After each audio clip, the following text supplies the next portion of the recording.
ठीक है, इधर देखो, तो ये हमारा रेड हैट का डेस्कटॉप है, क्लियर।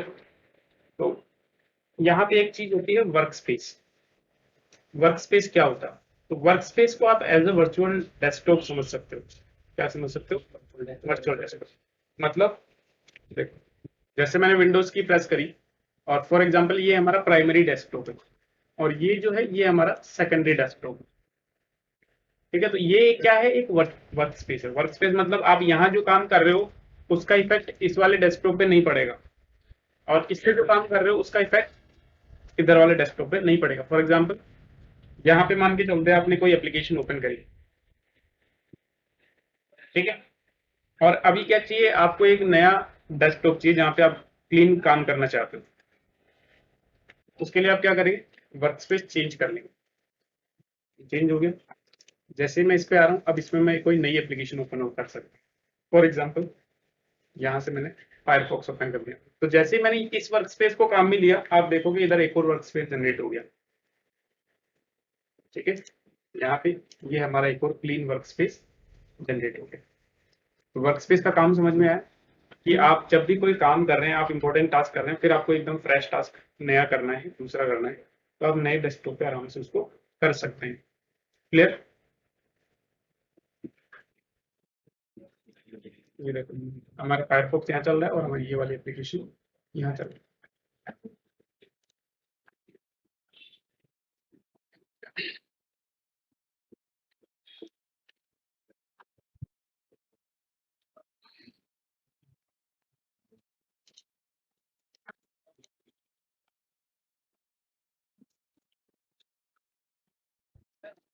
ठीक है, और जैसे जैसे आप टैब्स को क्लोज करते जाते हो आपके वर्क स्पेस ऑटोमेटिकली कम होता जाता है। ठीक है, हमेशा एक फ्री वर्क स्पेस आपके पास रहेगा। क्लियर हो? अब जो चीज हमें पढ़नी है वो क्या है? अभी आज हमें टर्मिनल के बारे में पढ़ना है ना। तो देखो, विंडोज प्रेस किया और यहाँ पे लिखता हूँ मैं टर्मिनल। तो आइधर तो मैं यहाँ से टर्मिनल को ओपन कर सकता हूँ या फिर मैं क्या कर सकता हूँ, विंडोज की प्रेस करी और यहाँ पे आपको ये सीधा ही टर्मिनल मिल गया। ठीक है, एक बार वो मेन गेट और दोनों बंद कर दो, नॉइज आ रहा है गेट।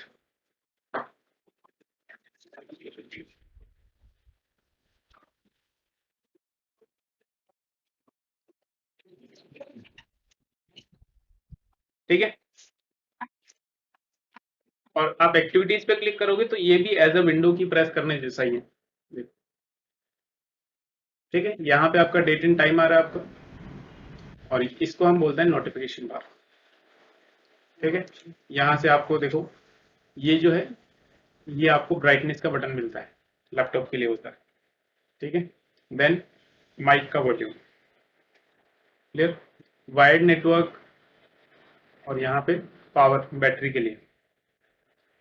देन सेटिंग्स आपको मिल जाती हैं, सिस्टम की सेटिंग यहाँ से ओपन हो जाएगी और उसके बाद लॉक, ये आपके सिस्टम को लॉक कर देगा, यानी आप एक तरीके से आपको वापस जब दोबारा लॉग इन करोगे तो पासवर्ड डालने पड़ेंगे। क्लियर? और यहाँ से आप इसको शट डाउन कर सकते हो। ये देखो ये लॉक हो गया। ठीक है,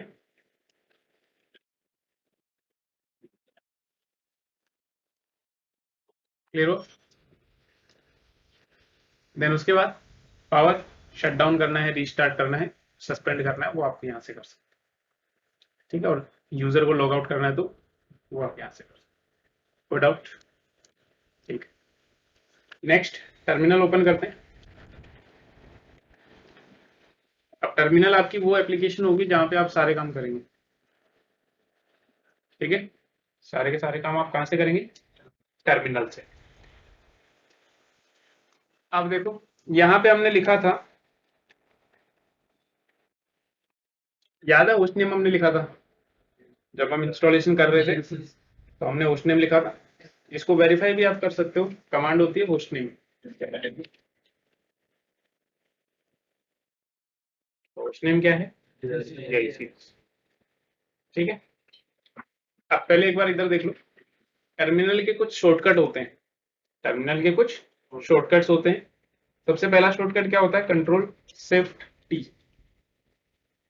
आर प्रेस हो गया सॉरी, कंट्रोल शिफ्ट टी। तो कंट्रोल शिफ्ट टी से क्या होगा, आपकी नई टैब ओपन होगी। देख रहे, हम पहले यहाँ पे काम कर रहे थे, अभी एक नई टैब ओपन होगी। अगेन मैं कंट्रोल शिफ्ट टी प्रेस करूंगा तो यहाँ से टैब ओपन होती चली जाएंगी। क्लियर। अब उसके बाद अगर आपको फर्स्ट टैब में जाना है, किसी भी पर्टिकुलर टैब में आपको जाना है, तो आप प्रेस करेंगे ऑल्ट और उस टैब का नंबर। जैसे मैं ऑल्ट 1 प्रेस करता हूँ तो फर्स्ट टैब आ गई, सेकंड आ गई, third, fourth, fifth, six, seven. ठीक है। तो ऑल्ट के साथ कोई भी नंबर प्रेस करेंगे तो आप उस पर्टिकुलर टैब में चले जाएंगे। ये क्लियर हुआ। टैब्स को क्लोज करना है तो आपको प्रेस करना है कंट्रोल शिफ्ट डब्ल्यू। तो जैसे जैसे आप कंट्रोल शिफ्ट डब्ल्यू प्रेस करेंगे आपकी टैब्स क्लोज होती चली जाएंगी। Control shift T for new tab और कंट्रोल शिफ्ट डब्ल्यू टैब को क्लोज करने के लिए। समझ में आया? ठीक है। देन उसके बाद अगर आपको नई विंडो ओपन करनी है, अगर आपको ओपन करनी है नई विंडो, तो आप क्या करेंगे, कंट्रोल शिफ्ट एन। इससे क्या होगा, न्यू विंडो ओपन होगी। Control shift N, N for new. ठीक है। और अगर टैब को क्लोज करना है, अगर टैब में स्विच करना है तब तो आप ऑल टैब प्रेस करेंगे। टैब में स्विच करने के लिए आप ऑल टैब प्रेस करेंगे। ठीक है। और अगर टैब को क्लोज करना है, सॉरी विंडो को क्लोज करना है, तो control shift Q, Q for quit. Clear हुआ? कोई डाउट? तो पहला क्या हुआ, कंट्रोल शिफ्ट टी नई टैब के लिए, then control shift W tab को क्लोज करने के लिए, ऑल्ट प्लस नंबर प्रेस करेंगे तो उस पर्टिकुलर टैब में चले जाएंगे। ठीक है। कंट्रोल शिफ्ट एन प्रेस करेंगे तो नई विंडो ओपन होगी। कंट्रोल शिफ्ट क्यू करेंगे तो विंडो क्लोज हो जाएगी। ठीक है।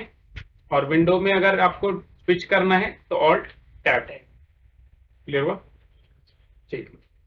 उसके बाद टर्मिनल का अगर आपको लुक चेंज करना है, जैसे यहाँ पे ये जो बैकग्राउंड चेंज करना है, अगर आपको ये टेक्स्ट का कलर चेंज करना है, फॉन्ट चेंज करना है, तो वो चीजें भी आप कर सकते हैं। जैसे यहाँ से 3 लाइंस पे आएंगे और यहाँ पे हम चले जाएंगे किसमें, प्रेफरेंस में। प्रेफरेंस में जाके आपको कहाँ जाना है, अननेम्ड प्रोफाइल पे। ठीक है। तो यहाँ से देखेंगे तो यहाँ से सबसे पहले टेक्स्ट की सेटिंग्स आ रही है। तो यहाँ पे ये जो टेक्स्ट आपको विजिबल हो रहा है, इसके रिलेटेड सेटिंग्स यहाँ पे है। तो अगर आपको कस्टम फॉन्ट रखना है, ये तो डिफॉल्ट फॉन्ट है, अगर आपको कस्टम रखना है तो आप यहाँ पे कस्टम फॉन्ट पे क्लिक करें, देखो चेंज हो गया। अगेन आपको और भी कुछ चेंज करना है, फॉर एग्जांपल मुझे ये वाला फॉन्ट चाहिए, सेलेक्ट करूंगा इसको, तो देखो ठीक है, देख रहे हो रहा है चेंज।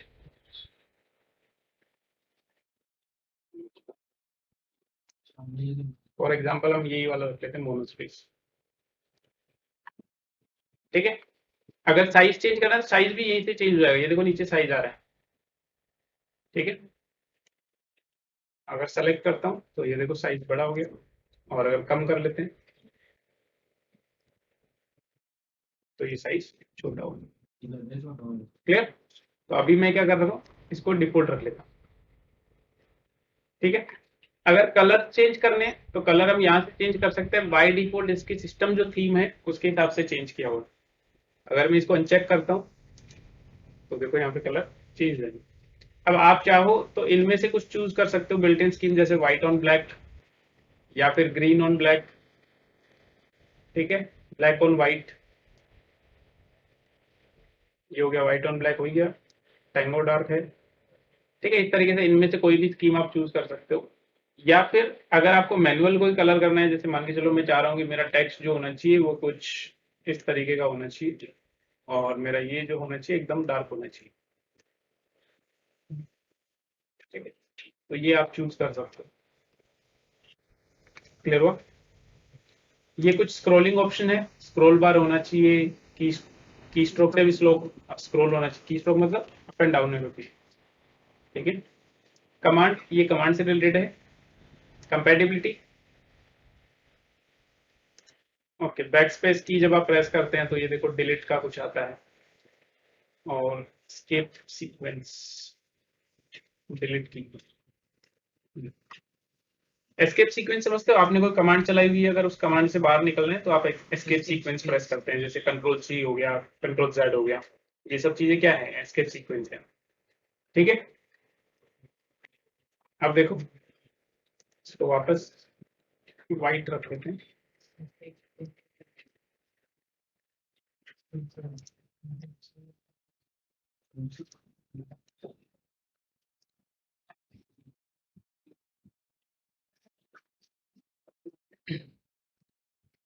क्लियर हुआ? देन अगर आपको ये टाइटल चेंज करना है, इसका टाइटल भी आप चेंज कर सकते हो। जैसे अभी टाइटल क्या आ रहा है, root@CIC। मान के चलो इसको मुझे टाइटल चेंज करना है, तो यहाँ से सेट टाइटल, और यहाँ से मान लो इसको कह सकता हूँ कि ये मेरी विंडो 1 है, विंडो 1। तो इसका टाइटल क्या हो गया, विंडो 1 हो गया। क्लियर हुआ ये तो? और भी इसमें कुछ ऑप्शन है, न्यू विंडो का ऑप्शन है, फुल स्क्रीन का है, एडवांस पे क्लिक करते हैं तो ये इसके रेजोल्यूशन का। ठीक है, देन उसके बाद प्रेफरेंस हमारा हो ही गया। हेल्प, अगर आपको टर्मिनल से रिलेटेड कोई हेल्प चाहिए तो ये देखो टर्मिनल से रिलेटेड सारी हेल्प यहाँ से आपको मिलेगी। और अगर इसके बारे में जानना है तो अबाउट पे क्लिक करेंगे तो ये टर्मिनल के अबाउट, ये कौन सा वर्जन है देख रहे, वर्जन 3.41.3। क्लियर हो? तो टर्मिनल के बारे में समझ में आया। अब कुछ बेसिक कमांड्स यहाँ पे देख लो। जैसे मान के चलो मेरे टर्मिनल में कुछ भी टेक्स्ट आ रहा है, ठीक है, तो अब मुझे क्या चाहिए कि इसको क्लीन करना है, अच्छा नहीं लग रहा। ठीक है, तो क्लीन करने के लिए हम क्या करेंगे, यहाँ पे कमांड होती है क्लियर। जैसे ही क्लियर करके एंटर करेंगे आपकी टर्मिनल की स्क्रीन जो है क्लियर हो जाएगी। क्लियर? देन अगर आपको ये चेक करना है कि आप किस यूजर से लॉगिन है तो उसके लिए इसमें कमांड होगी हु एम आई। ठीक है, जब हु एम आई कमांड आप रन करेंगे यहाँ पे तो क्या होगा, आपको ये दिखाएगा जो भी करंटली लॉग्ड इन यूजर्स जिससे आप लॉगिन हो। ठीक है, ये कुछ इसकी कमांड्स के लिए हम अलग से एक सेशन करेंगे, उससे पहले मैं आपको डायरेक्टरी स्ट्रक्चर बता देता हूँ। ठीक है, डायरेक्टरी स्ट्रक्चर क्या होता है, हमारी जो लिनक्स होती है, जैसे आपके विंडोज में डायरेक्टरी क्या क्या होती है, सी ड्राइव, डी ड्राइव होती है कि नहीं, होती है ना। वैसे ही लिनक्स में क्या होती है, सिर्फ एक सिंगल डायरेक्टरी होती है स्लैश, जहां पे आपका सारा डेटा स्टोर होता है। इंस्टॉलेशन में मैंने बताया था कि हम तीन तीन पार्टीशन वहां पे बना रहे थे, एक तो स्लैश बना रहे थे, एक स्लैश बूट बना रहे थे, और एक स्वैप बना रहे थे। ठीक है, तो हमारा सारा जो डेटा प्लस ऑपरेटिंग सिस्टम सारा कहाँ स्टोर होता है, स्लैश के अंदर। ठीक है, तो देखो ये कुछ डायरेक्टरीज होती हैं आपकी किसमें, स्लैश पार्टीशन में। तो देखो यहाँ पे ये एक डायरेक्टरी नई आई है, इसको तो मैं आपको देख के बताऊंगा। ठीक है, फिर सबसे पहली डायरेक्टरी क्या है, बिन। ठीक है, अब बिन डायरेक्टरी क्या है, बिन डायरेक्टरी का मतलब होता है been for binaries. Been for binaries, binaries मतलब इस फोल्डर में वो सारी कमांड्स हैं जिनको आपके स्टैंडर्ड यूजर चला सकते हैं, जिनको आपके नॉर्मल यूजर्स चला सकते हैं। ठीक है, बिन में वो कमांड्स है जो आपके नॉर्मल यूजर चला सकते हैं। देन सेकेंड डायरेक्टरी कौन सी है, बूट। देख रहे हो, बूट है, तो बूट हमने बनाई थी, याद करो, स्लैश बूट बनाई थी ना। अगर इसका पाथ मैं आपको दिखाऊं कि ये कहाँ पे है, देखो स्लैश के अंदर है ना, तो ये जो डायरेक्टरी है स्लैश बूट, इसमें आपकी बूटिंग फाइल्स हैं जो आपके सिस्टम को बूट करवाती है, रन करवाती है। ठीक है, नेक्स्ट जो है dev, dev for device files, यानी जो भी आपकी डिवाइसेस हैं। देखो अगर मैं आपको दिखाऊं,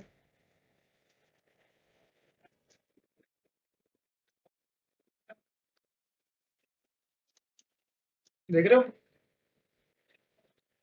आपके सिस्टम में जो भी डिवाइसेस लगी हुई हैं, जैसे ये हमारी एसएसडी के बारे में आ रही है। ठीक है, ये टेस्ट आ रही है। हेमंत चला गया था। हेमेंद्र, हाँ वो इसके पहले वाली क्लास में था। ठीक है, तो डिवाइस रिलेटेड आपकी सारी फाइल्स जो होंगी वो कहाँ होंगी, डेव में होंगी। क्लियर।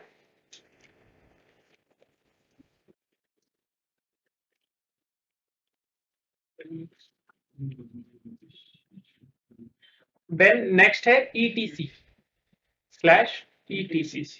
आपके लिनक्स सिस्टम की जितनी भी कॉन्फ़िगरेशन फाइल्स होंगी सारी इसी वाली डायरेक्टरी में। ठीक है, जितनी भी हम कॉन्फ़िगरेशन करेंगे, जो भी हम सर्वर्स वगैरह बनाएंगे, उन सब की जो फाइल्स होगी वो कहाँ पे होंगी, स्लैश ईटीसी में। अगर हम जैसे यूजर से रिलेटेड एक फाइल होती है शैडो नाम से, तो अगर उसको भी देखेंगे तो वो भी कहाँ होगी, ईटीसी में। ठीक है, तो इसका इस वाले डायरेक्टरी का हम बहुत ज्यादा यूज करने वाला है। ठीक है, तो आपको ये याद होना चाहिए कि सारी कॉन्फ़िगरेशन फाइल्स कहाँ होती है, ईटीसी के अंदर होती है। देन नेक्स्ट है होम डायरेक्टरी। होम मतलब घर। तो आपके जितने भी स्टैंडर्ड यूजर्स होंगे उन सब की जो होम डायरेक्टरी होंगी वो कहाँ होंगी, होम के अंदर होगी। ठीक है, कहाँ पे होगी, होम के अंदर। यानी जितने भी आपके स्टैंडर्ड यूजर होंगे, ना रूट यूजर नहीं, आपका एडमिन यूजर की बात नहीं कर रहे हैं हम, स्टैंडर्ड यूजर्स की बात कर रहे हैं। उन सब की होम डायरेक्टरी कहाँ होगी, होम के अंदर होगी। क्लियर हुआ।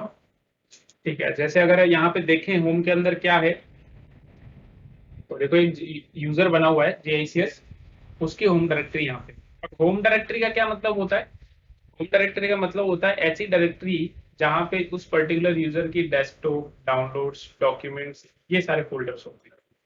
ठीक है, जैसे विंडोज में भी तो होते हैं, सी ड्राइव के अंदर यूजर्स में चले जाते हो, फिर यूजर्स में उस यूजर का नेम आता है, देन उसके बाद वहाँ पे desktop, download, document, pictures, videos, वो सारे फोल्डर आते हैं। तो वो सारे यहाँ भी है, देखो।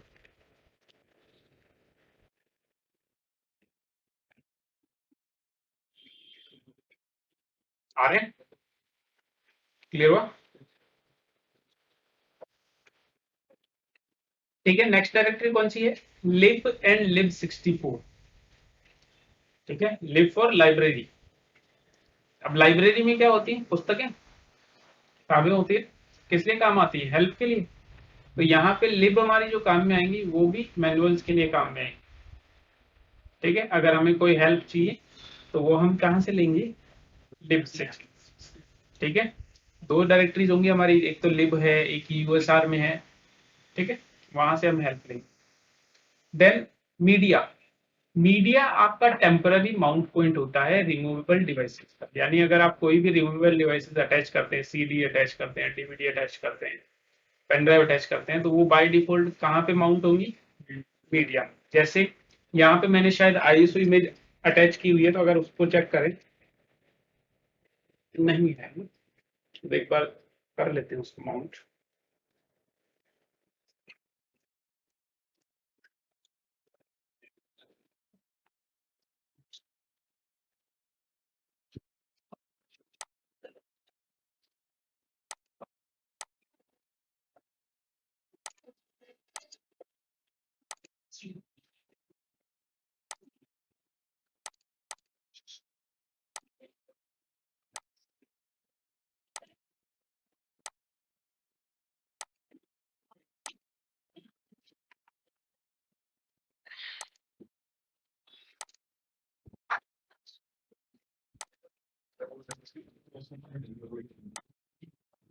ठीक है, अटैच हो गई होगी, देखो अटैच हो गई। तो अगर इसका माउंट पॉइंट देखेंगे बाय डिफॉल्ट, तो देखो कहाँ पे आएंगी, देख रहे हो,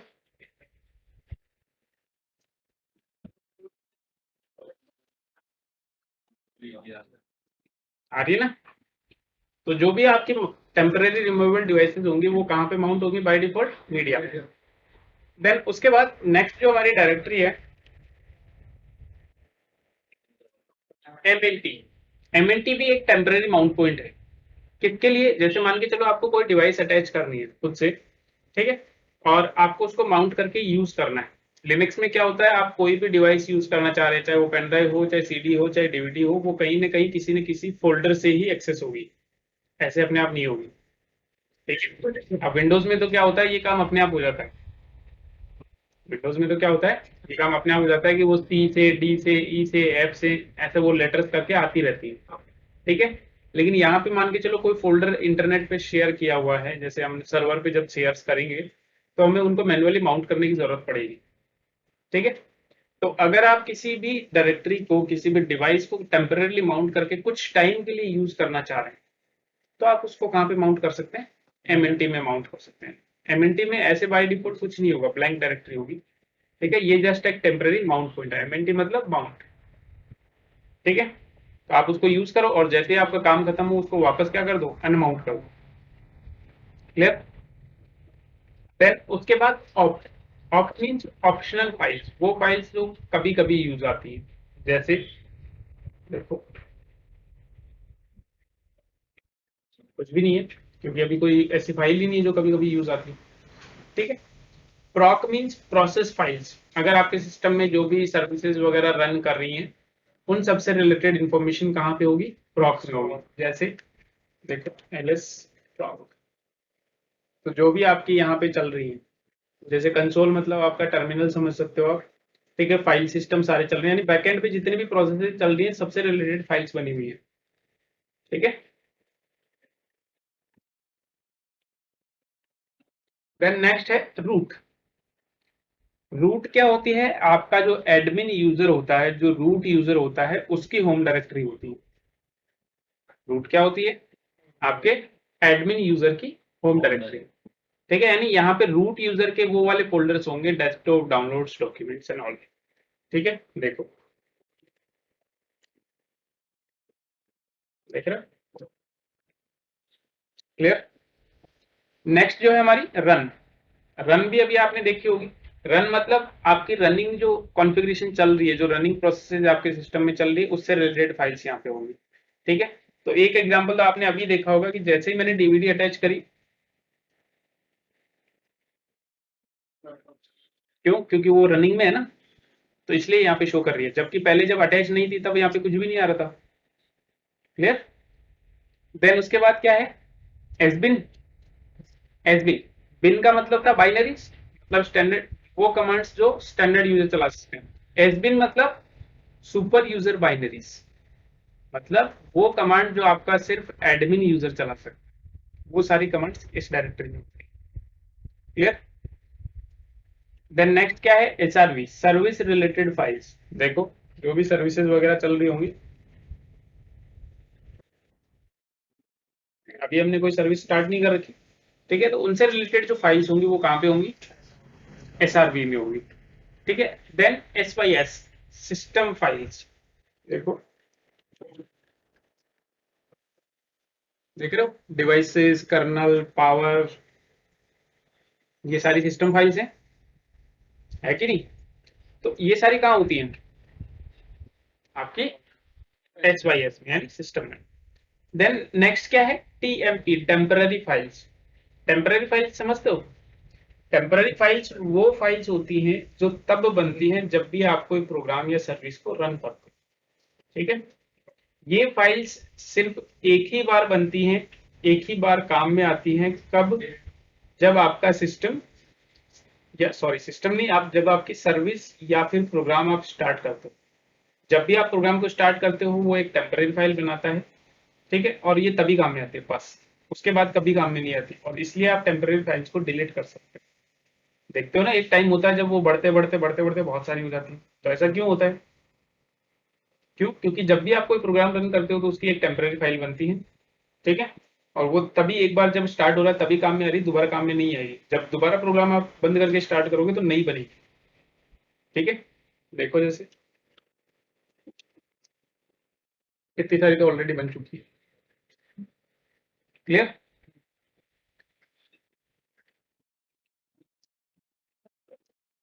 नेक्स्ट है यूएसआर, ठीक है। यूएसआर मतलब यूजर फाइल्स, ठीक है। यानी जैसे हमें मैनुअल्स पढ़ने होंगे अगर लिनक्स के, तो वो काम मिलेंगे हमें यूएसआर में मिलेंगे। इसमें देखोगे अगर एलएस यूएसआर आप करोगे, ठीक है, तो देखो इसमें बिन फॉर बाइनरी, यानी कमांड से रिलेटेड फाइल्स भी यहाँ पे हैं, ठीक है। एस बिन भी है, ठीक है। इसमें और भी काफी सारे डॉक्यूमेंट्स भी है, लाइब्रेरीज भी हैं, तो ये सारी यूजर के काम में आने वाली फाइल्स, ठीक है। जैसे अगर यहाँ पे एक कमांड होती है वेयर इज, ठीक है,